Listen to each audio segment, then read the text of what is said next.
It was an ordinary morning on the farm, the kind where everything seemed predictable.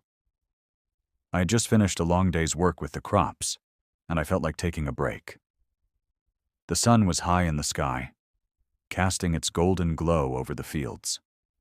My old tractor, the one I'd relied on for years, had been parked in the barn for the day, waiting to be used again. There was something about that machine, even though it was a little worn out, that always gave me a sense of comfort. It was like a piece of my father, who had passed it down to me. I walked over to the barn, wiped my forehead with the back of my hand, and climbed onto the tractor. The engine roared to life, and the familiar sound filled the air. It felt good to drive it. I took it down the dirt road and up to the house, a place I'd always loved. Simple and quiet. The driveway stretched out long enough to park several vehicles, but for as long as I could remember, it had only been home to my tractor. No one really cared where I parked it.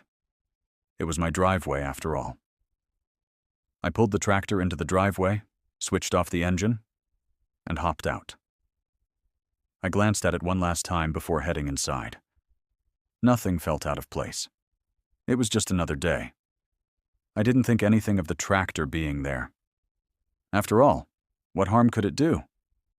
It was just a piece of equipment, parked on my property. Inside the house, Sarah, my wife, was already up, humming away in the kitchen.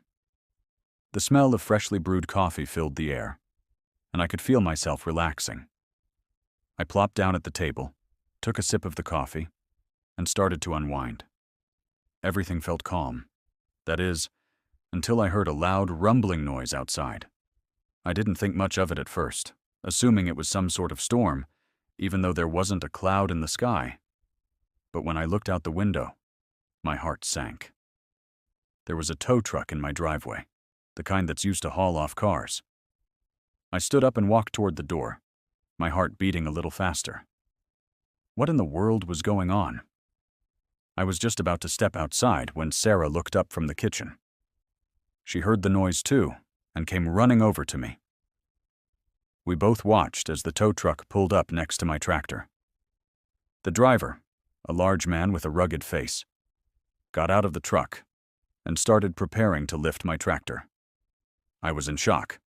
"Wait!" I shouted, rushing outside as fast as I could. I had no idea who had called for the tow. Why would anyone tow my tractor? It was parked on my own property, in my own driveway. It didn't make any sense. I ran up to the driver, who was already standing by the tractor, ready to hoist it up onto the back of his truck. "Hey, what are you doing? That's my tractor," I said, my voice growing louder with every word. The driver barely even looked at me.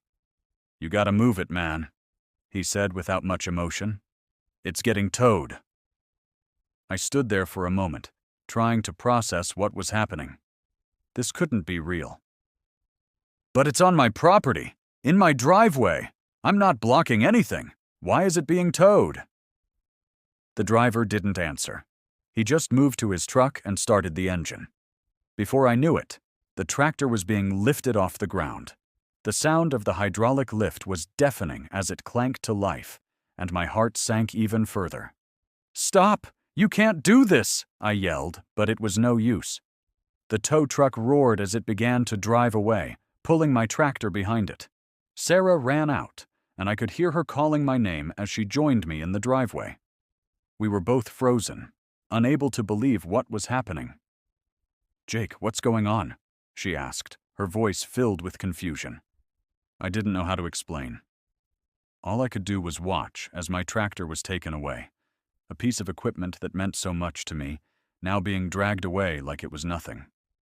I pulled out my phone and dialed the towing company. A voice on the other end answered, sounding detached. "Hello? I need to know why you're towing my tractor," I practically shouted. "It's parked in my driveway, and it's mine. What right do you have to take it?"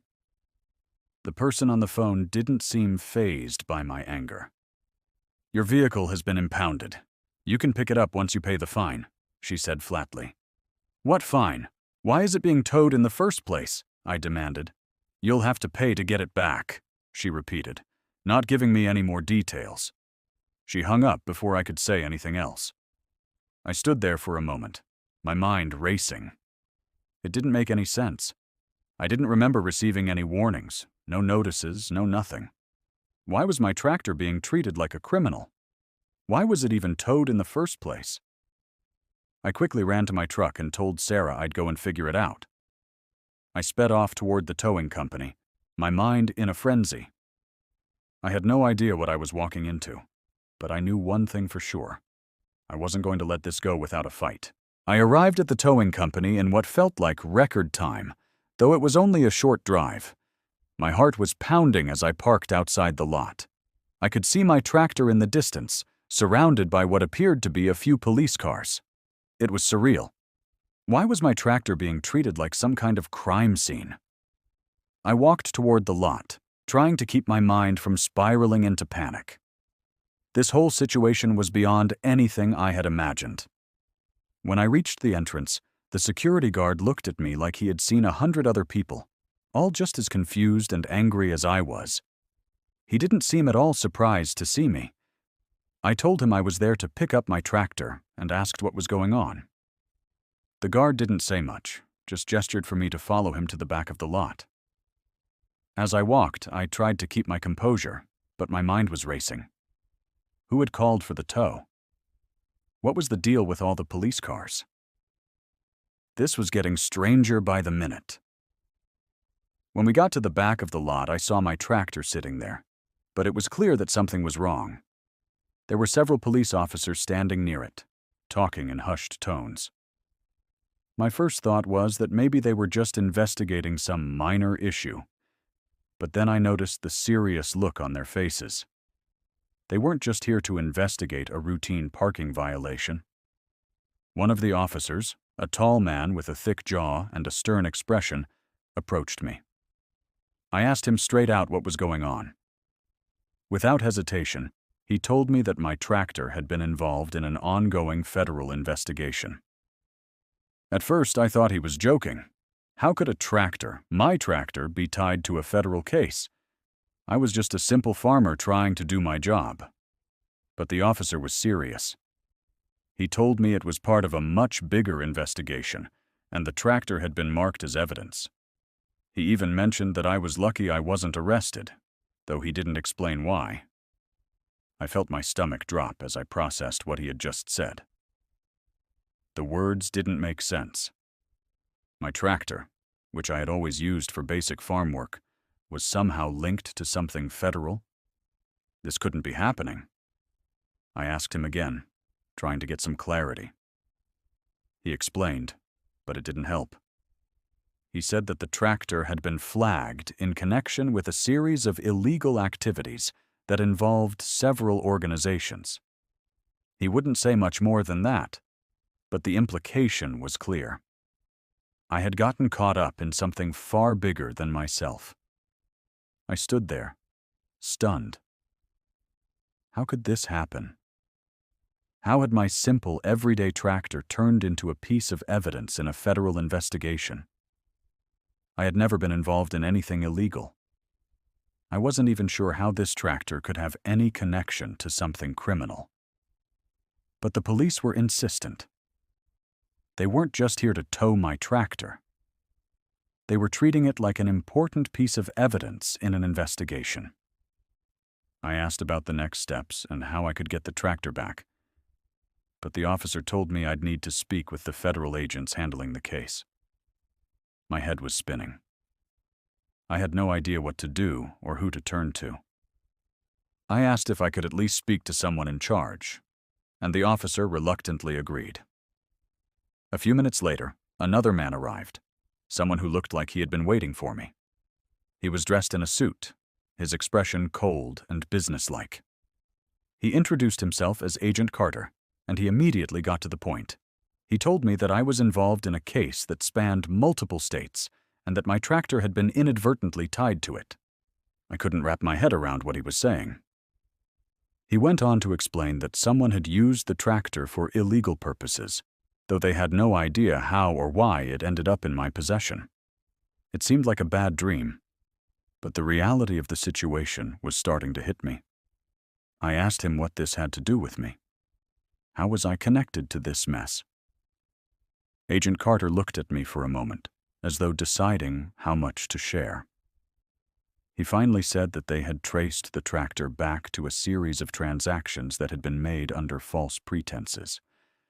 Apparently, my tractor had been involved in a scheme to transport goods across the country. How my tractor ended up being part of that was still unclear, but the feds had traced it to a person I didn't know. My name had been attached to it by mistake, and I had no idea that my tractor was being used for something illegal. It was hard to believe. How could my simple farm equipment be used for something like that? I had never heard of the people involved, never seen any of the goods that they had been transporting, and certainly never signed off on anything like that. The whole thing felt like a nightmare, but no matter how much I protested, no matter how much I tried to explain that I had nothing to do with it, the officers just nodded and told me the same thing. It was part of the investigation, and I was going to have to wait. I stood there in disbelief as they took my tractor away again, this time to a federal warehouse for further investigation. I had no idea when or if I would see it again. I was still trying to process everything when Agent Carter handed me a card and told me to contact him for updates. He didn't offer any reassurance, just a cold, professional smile before walking away. I stood there, feeling like the ground had been ripped from beneath me. I had no idea what was going on, or how I was going to clear my name. My tractor, my livelihood, was now a key piece of evidence in a case I had no involvement in. The question that kept running through my mind was, how could I have gotten involved in something like this without even knowing? As the days passed, the confusion and frustration began to weigh heavily on me. My tractor had become a symbol of something I couldn't quite understand, a piece of machinery that was now at the center of an investigation I had no part in. I tried to go back to my regular routine, but it was hard to focus on the farm. Every time I stepped outside, I was reminded of the tractor that was no longer sitting in my driveway, of the strange turn my life had taken in just a matter of hours. I had never expected anything like this to happen, and now I was caught up in a whirlwind of questions and uncertainty. I spent hours on the phone, trying to get more answers. I called the towing company, the police, and even tried reaching out to a few legal contacts, hoping someone could shed light on what was going on. But the more I learned, the more I realized how little I actually knew. The federal investigation was much larger than I had initially thought. It wasn't just about my tractor. It was about a network of illegal activities that spanned across several states. The more I dug, the more I realized I was just a pawn in someone else's game.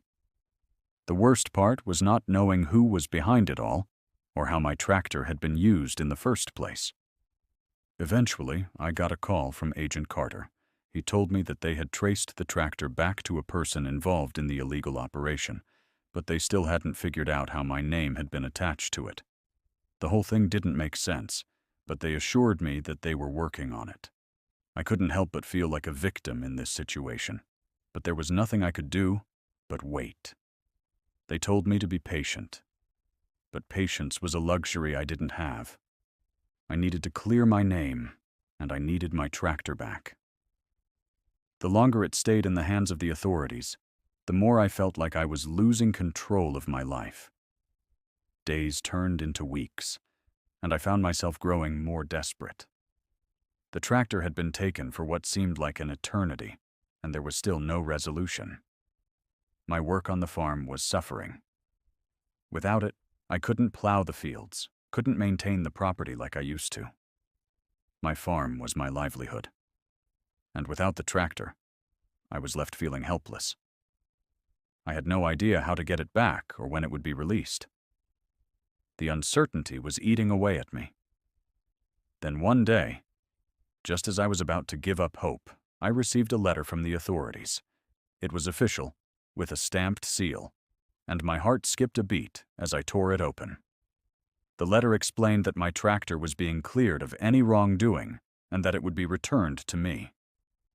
The FBI had confirmed that I was not involved in any illegal activities, and my name had been wrongly associated with the case.